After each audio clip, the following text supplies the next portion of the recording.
The importance of unity. What does unity mean to you?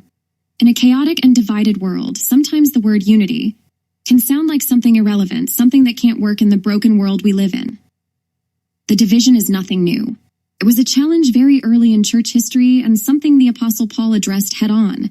In 1 Corinthians 1, we see that Paul had received reports that believers in Corinth were segmenting themselves based on who shared the gospel.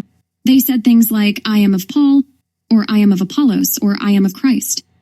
Rather than being united as one body of Christ, they divided themselves into smaller groups and factions. Paul was very moved by this.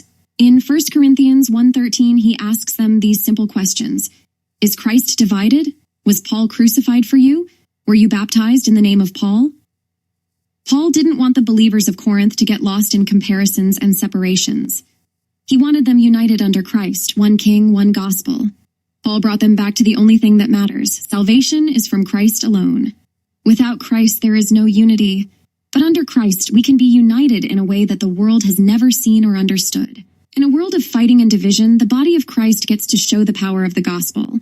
We are united, focused on Christ and only Christ.